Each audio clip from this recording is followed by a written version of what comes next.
bisa bicara. Ya kan biar suruh dia ngomong, dia berdiri sini. Enggak ngomong kok. Siap. Jadi pertama, terima kasih. Assalamualaikum warahmatullahi wabarakatuh, teman-teman media cetak, media elektronik. Selamat berbuka puasa. Nah, ini saya buka puasa, belum? Waduh, kita juga sama-sama sudah minum.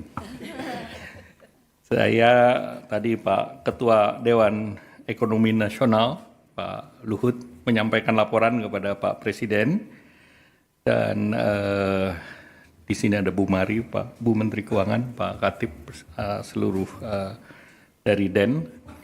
Ada yang pertama pembahasan mengenai sektor padat karya, dan ada usulan terkait dengan padat karya.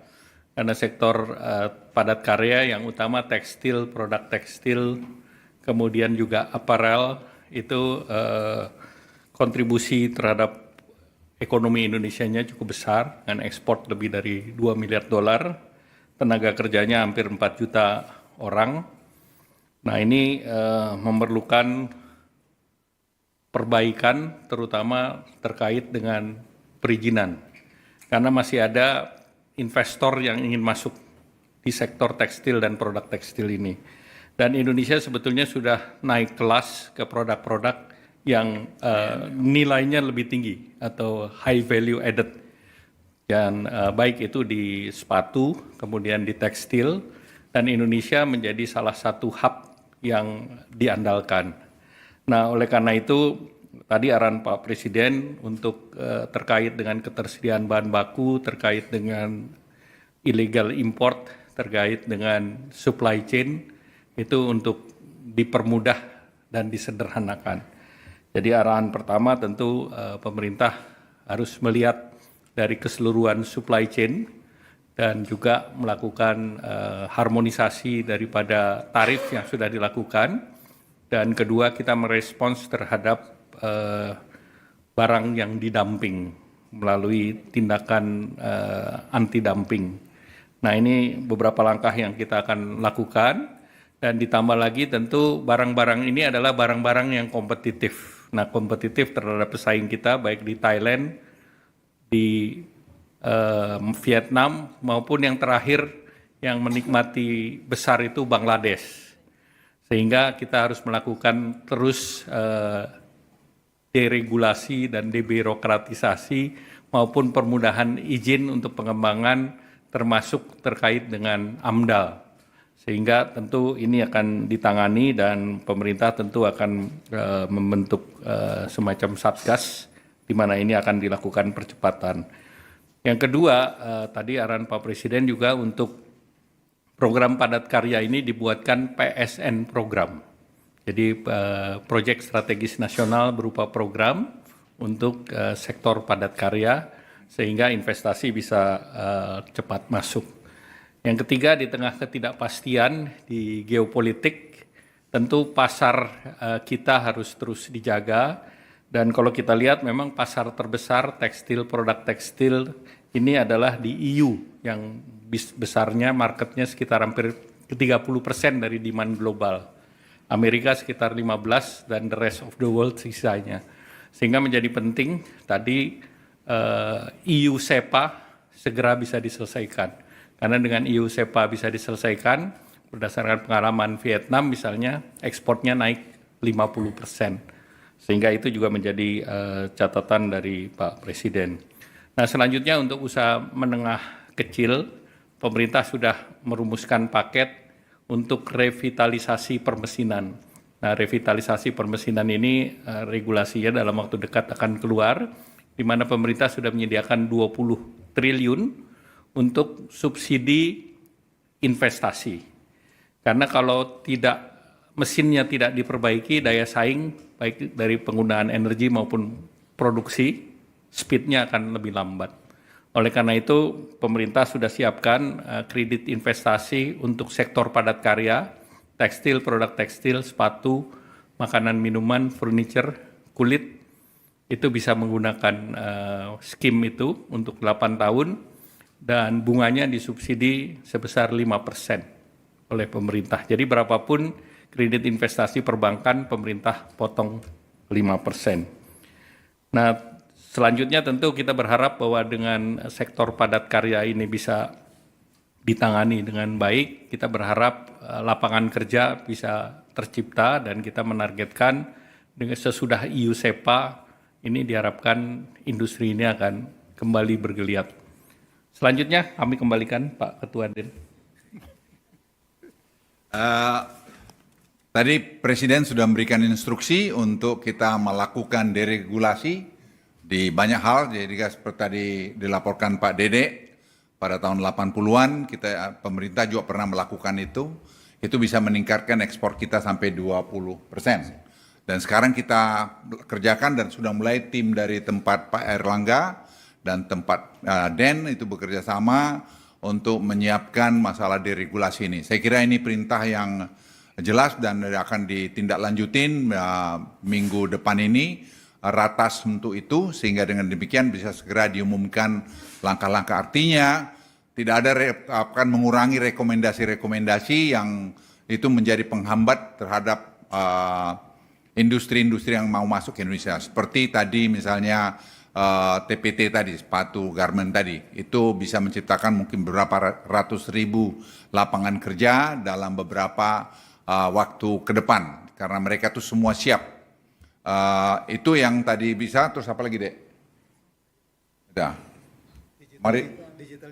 Digitalisasi tadi juga kita laporkan, Presiden 17 Agustus ingin meresmikan atau launching nanti program government teknologi ini yang akan nanti menyatukan semua apps yang ada di kementerian lembaga, sehingga dengan demikian akan terjadi dari masalah efisiensi dan juga pengurangan korupsi. Dan ini saya pikir Presiden tadi memerintahkan juga untuk segera dikerjakan untuk semua penduduk kita, keluarga itu dapat punya bank account. Karena memang Januari kita akan mulai ngetes mengenai GovTech ini dengan bantuan sosial langsung sehingga target bisa dicapai. Dan ini saya kira kita sudah menghitung bisa berapa besar yang kita hemat, mungkin bisa hemat sampai 100 triliun dan seterusnya nanti secara bertahap itu akan bisa dicapai. Angka-angkanya nanti saya kira bisa diberitahu kemudian. Tapi studi dan pekerjaan ini mengintegrasikan ini semua sudah dilakukan. Presiden tadi malah memberikan sebelum selesai akan menemui anak-anak muda Indonesia yang berjumlah 300 orang yang menyiapkan tadi government teknologi ini, dan juga ada 185 guru-guru gasing yang dari seluruh Indonesia untuk bertemu dengan Presiden, lagi diatur oleh Sekap. Waktunya kita mungkin melihat Sabtu atau Minggu atau Senin untuk Presiden memberikan arahan pada mereka atau apresiasi terhadap guru-guru ini. Saya kira itu, apa yang saya lupa lagi, Mar? MBG tadi juga dilaporkan oleh Profesor Arif, karena Arif ahli kemiskinan, kita semua terperangah juga melihat bahwa dampak MBG ini memang luar biasa kepada pertumbuhan ekonomi, lapangan kerja, terus ekosistem yang terbangun dari ekonomi dan seterusnya. Dan ini dan penurunan kemiskinan. Kamu ngomong lagi lengkap lah. Arif lu yang ngomong ahli. Ini Profesor Arif adalah ahli kemiskinan Indonesia yang jarang kita dengar dari Presiden, mengagumi tadi apa yang beliau sampaikan. Silakan angka-angkanya Arif, lu ngomong.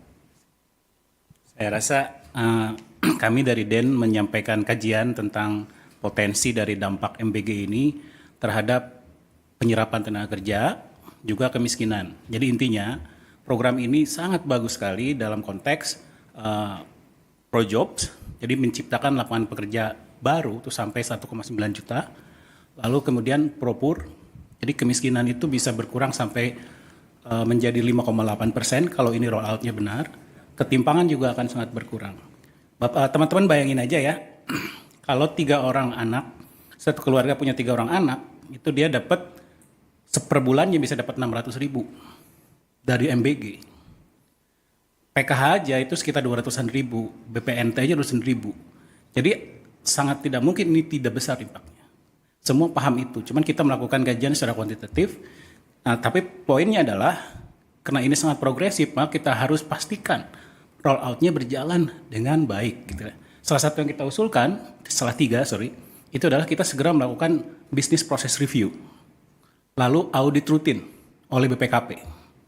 Itu pertama. Yang kedua, memberikan ruang untuk peran serta masyarakat agar bisa melakukan monitoring. Karena sense of belonging-nya tinggi. Lalu yang terakhir, jangan sampai ada kebocoran-kebocoran terkait bahan-bahan yang kalau tidak perlu diimport, nggak usah diimport. Nah ini akan membuat rantai pasoknya betul-betul terjaga sehingga impact-nya betul-betul seperti yang diharapkan. Tapi sekali lagi intinya, ini mari kita jaga bersama karena ini flagship kita, flagship bangsa ini. Mungkin itu aja dari saya. Saya mau tambahkan lagi, kita ternyata selama 20 tahun itu surplus telur ayam. Dan selama 20 tahun kita juga surplus ikan ayam, bukan ikan ayam, ayam. Jadi daging ayam.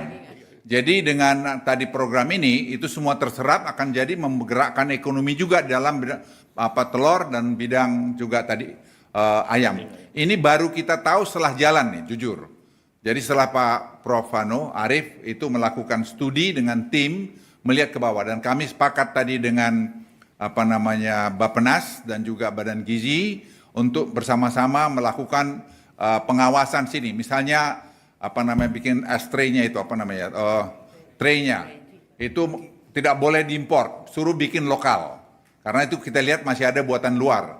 Jadi semua kita harus satu padu untuk melakukan pengawasan. Presiden tadi minta ini. Jadi Presiden tadi saya pikir memberikan instruksi yang sangat jelas dan sangat baik mengenai tadi masalah deregulasi. Karena deregulasi ini akan mengurangi korupsi, akan membuat lebih efisien dan akan membangun ekosistem perekonomian kita lebih bagus. Itu saya kira dari saya. Masih ada lagi, Dek? Cukup, apa lagi, Dek? Cukup, Pak. Cukup. Saya kira Terima kasih. terima kasih. Wassalamualaikum warahmatullahi wabarakatuh. Waalaikumsalam.